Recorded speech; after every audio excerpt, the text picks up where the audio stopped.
3 hari terakhir ini ada berita besar tentang Sekretaris Kabinet Teddy Indrawijaya dengan Presiden Prabowo Subianto. Banyak pihak menilai dan ada juga yang menyimpulkan hubungan Prabowo dan Teddy sudah offside.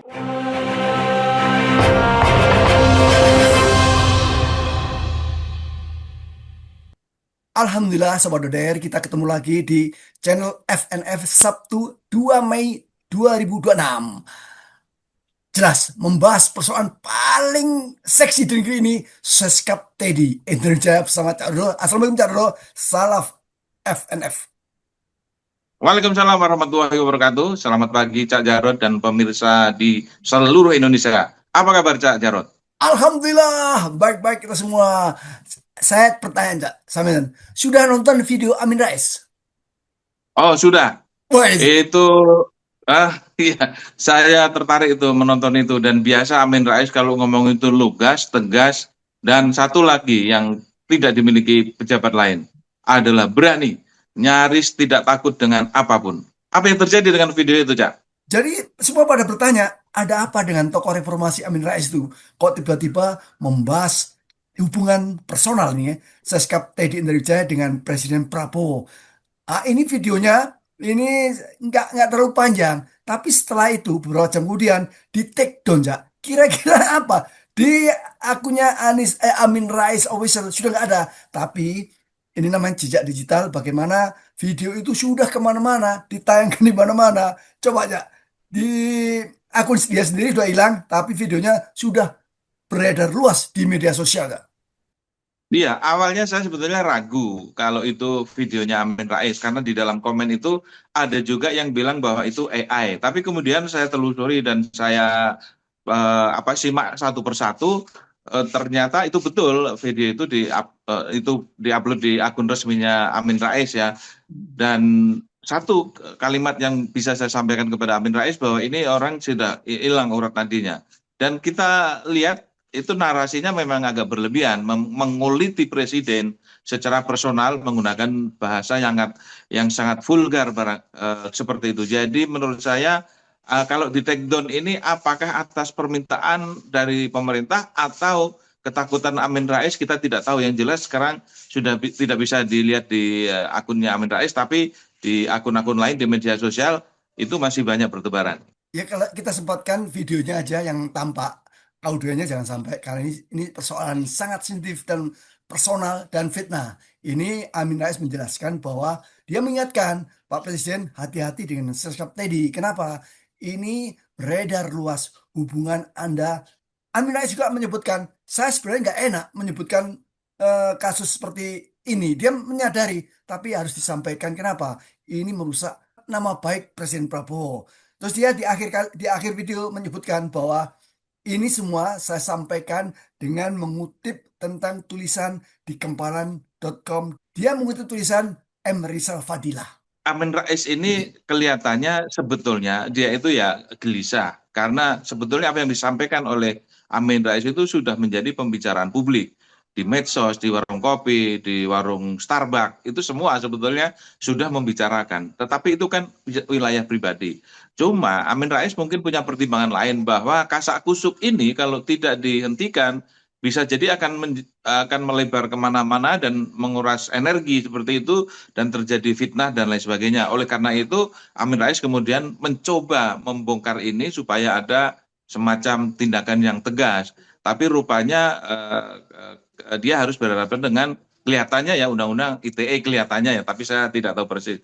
Cuma yang bisa kita garis bawahi bahwa Amin Rais ini orangnya kan memang dari dulu itu ceplas-ceplos apa adanya, vulgar dan tidak takut pada siapapun. Nah, apakah nanti ada episode berikutnya, apakah ada klarifikasi dari Amin Rais atau justru dari pemerintah, kita tunggu saja, Cak. Ini kalau di iNews maupun di televisi swasta itu ditampilkan keterangan tertulis dari Kementerian Komdigi, Pak. Nah, Kementerian Komdigi ya menjelaskan bahwa pihaknya menjelaskan video Amin Rais itu tergolong fitnah. Nah, artinya pihak Komdigi akan membawa masalah ini ke ranah hukum.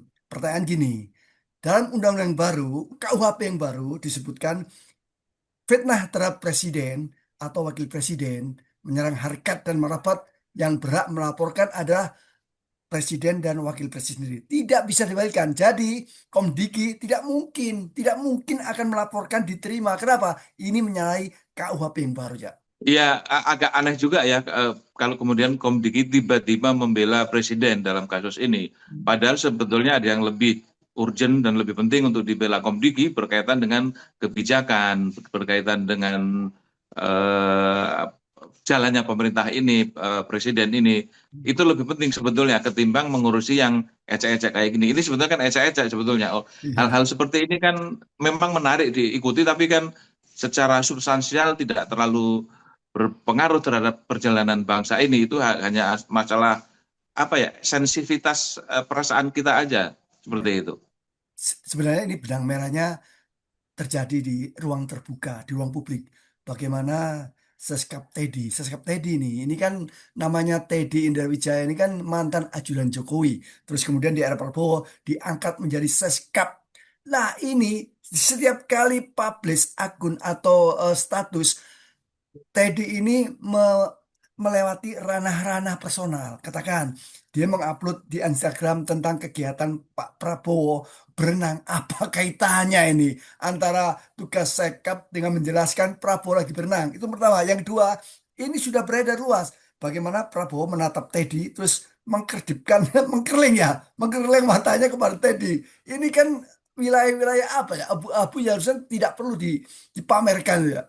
Pada wilayah ini memang sudah keterlaluan. Memang sudah perlu dikritisi dan perlu diingatkan Prabowo ini. Kalian ini kan pejabat negara, presiden dan sekretaris kabinet.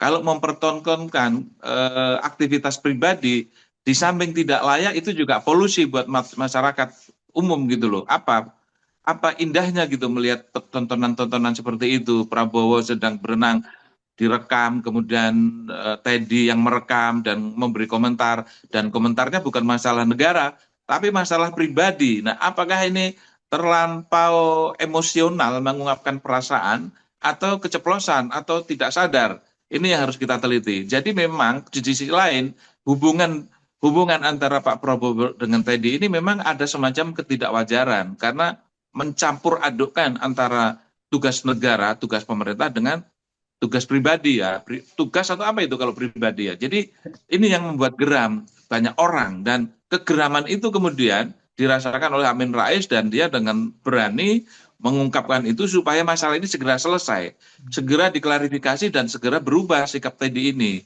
Karena Teddy ini semacam orang hebat, orang yang luar biasa sempurna. Medsosnya juga bagaimana memoles dia, bagaimana menyorot perilaku dia, kemudian dikomen-komen dengan hal-hal yang berlebihan, sehingga membuat para ibu-ibu ini tergila-gila sama Teddy. Dan kalau kita sebagai laki-laki melihatnya justru lucu dan kasihan, bukan tergila-gila gitu. Kalian itu petugas negara, bukan bertugas memuaskan ibu-ibu atau emak-emak dengan tampil yang aneh-aneh, yang lucu-lucu, dengan kalimat-kalimat yang tidak ada kaitannya dengan tugas negara, apalagi negara ini, pemerintah ini sedang berada dalam kondisi yang tidak baik-baik saja. Dolar meroket, harga BBM naik, harga plastik juga meroket. Mau seperti apa negara kalau dipimpin dengan orang yang tidak fokus mengurusi persoalan bangsa? Makanya Amin Rais menyebut ini istilah saya ya, karena Amin Rais jelas langsung menyebut tentang itu, kelainan orientasi seksualnya. Kalau kita sebutkan kita juga kena. Dan Sobat Duder, ini perlu dipahami bagaimana pepatah lama itu sangat dalam ya. Dalamnya sumur itu bisa diukur, dalamnya laut bisa diukur, tapi dalamnya hati nggak mungkin bisa diukur ya. Jadi kita bisa menebak bagaimana perasaan yang terjadi ini personal nih antara dua orang yang disebutkan Amin Rais sebagai hubungan yang berbahaya bagi ketatanegaraan.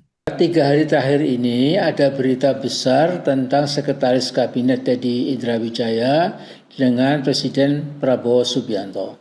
Banyak pihak menilai dan ada juga yang menyimpulkan hubungan Prabowo dan Teddy sudah offside. Apa pasal? Nah, dua tokoh ini bukan saja akrab dalam hubungan kerja, yang satu presiden, yang lainnya sekretaris kabinet, melainkan juga kelewatan akrab dalam hubungan antar pribadi. Iya, betul. Ini kan soal hati ya. Tapi soal hati itu kemudian diungkapkan secara fisik, secara nyata, yang kemudian orang banyak melihat perilaku itu yang mungkin sangat tidak wajar. Jadi ini harus memang diperbaiki. Teddy itu harus memperbaiki diri. Dan sebetulnya juga kita bertanya-tanya, ada apa ya yang terjadi itu, ada apa? Kemarin di Hari Buruh Internasional itu Prabowo juga kembali menyinggung soal Teddy, bahwa yang presiden itu saya, bukan dia gitu. Ini apa lagi ini? Ada pernyataan seperti itu, saya agak kaget. Mungkin Cak Jarod punya catatan lain tentang narasi yang disampaikan Pak Prabowo ini. Jadi benar, ketika mengunjungi korban bencana banjir di Bali juga disebut gitu. Ketika dia menyebut, saya ada Pak Teddy, woi, saya presidennya. Sama ketika di acara kemarin, eh, perayaan Hari Buruh, itu juga menyebutkan Prabowo dari Menteri 1 sampai kedua sampai terakhir Teddy disebutkan Menteri Sekretaris Kabinet Teddy Indra Wijaya. Wah, saya ini presidennya. Sekali lagi, soal hati jangan main-main. Bisa tersinggung nih, Cak. Jadi ya agak unik juga kalau Prabowo seperti itu. Kenapa masih butuh validasi ya? Kan presidennya sudah jelas Pak Prabowo, dan rakyat juga menganggap Pak Presiden Prabowo yang tentu yang harus dihormati, diharapkan dan lain sebagainya. Tapi kalau kemudian muncul pernyataan semacam apa itu ya, ada kekhawatiran atau gimana itu sampai muncul bahwa di klarifikasi lagi presidennya adalah Prabowo. Tapi di luar itu, Cak, memang tadi ini berlebihan. Perlakuan negara terhadap tadi ini berlebihan. Kemarin waktu nginep di Prancis itu Iya, hotel yang paling mahal ya. mahal di dunia, dan itu hotel-hotel tempat para raja di dunia untuk menginap. Harganya dari 50 juta sampai 400 juta. Itu kan luar biasa mahalnya gitu. Dan Teddy mendapatkan fasilitas itu. Pertanyaannya, siapa itu Teddy sesungguhnya? Teddy adalah rising star, jadi bintang yang melejit dan kesalahan Prabowo sendiri. Kenapa? Kesalahan pertama adalah mengubah undang-undang tentang TNI. Kenapa? Agar Teddy perwira aktif bisa menduduki jabatan sekretaris kabinet. Dan kemarin, Cak, Sri Rajasa Chandra, ini pengamat intelijen, menyebutkan di Madilo, Cak, bahwa Teddy adalah pintu utama yang menentukan mengatur siapa yang bisa bertemu dengan Prabowo. Dia menegaskan isu tentang Danjen Kopassus yang menampar Teddy ini adalah bukan isu, ini fakta benar dan ini bukan sekali terjadi di rumah Pak Prabowo juga pernah mengalami itu. Bayangkan seorang si Raja Secandra memiliki informasi yang bisa dipertanggungjawabkan. Ya, Teddy ini ada backing yang sangat kuat. Saya melihat juga video pembicaraan tentang siapa backing Teddy yang sangat kuat itu. Ada gambar sosok miripnya, badannya mirip Jokowi, tapi mukanya ditutupi. Jadi sebetulnya publik ini sudah tahu gitu. Cuma pertanyaannya, presiden ini kan eh, orang yang paling punya kuasa di negeri ini. Kenapa juga bertekuk lutut di bawah Teddy? Ini yang sebetulnya yang diminta masyarakat publik, agar Prabowo ini tegas. Dia mengatakan bahwa publik mengatakan kepada Prabowo, Pak, Anda ini presiden, Pak Prabowo, bisa melakukan apa saja, termasuk memecat Teddy, memecat Kapolri, memecat Panglima TNI. Tapi Anda tidak mau melakukan itu. Alasannya Prabowo mengatakan bahwa saya ini bukan Nabi Musa, tidak punya tongkat Nabi Musa. Bukan seperti itu mestinya jawabannya. Jadi memang ini agak ironis, dan kalau tidak diselesaikan pasti akan menimbulkan perbincangan di masyarakat yang terus berantai seperti hanya ijazah palsu. Dan apakah ini yang disengaja oleh rezim atau ada pihak ketiga yang ingin selalu membuat Indonesia gaduh, atau seperti apa, kita tidak tahu. Tapi kita prihatin bahwa negara ini yang harusnya fokus menyelesaikan persoalan bangsa, waktunya habis untuk mengurusi hal-hal yang remeh-temeh seperti Teddy, seperti ijazah palsu. Ya, dulu kalau yang Anda sebutkan benar bahwa ada yang membackingi Teddy dengan gambar seperti Jokowi. Ini soal Pilpres 2009. Jangan-jangan Teddy akan dipasangkan dengan Gibran Raka Buming Raka ya. Oh, itu menarik kalau gitu. Berarti ke depan kita bisa bahas juga ini pasangan Gibran Teddy. Ya, kita lihat responnya seperti apa. Kalau itu yang terjadi dan kalau Jokowi berkehendak biasanya terjadi itu. Tapi ya kita lihat aja seperti apa nantinya Gibran Teddy. Sekali lagi, Sobat Dodet, ini soal hati. Jadi tidak bisa mencari tahu berapa kedalaman hati. Tapi semua, Assalamualaikum channel, salam FNF. Waalaikumsalam warahmatullahi wabarakatuh. Salam freedom and fairness.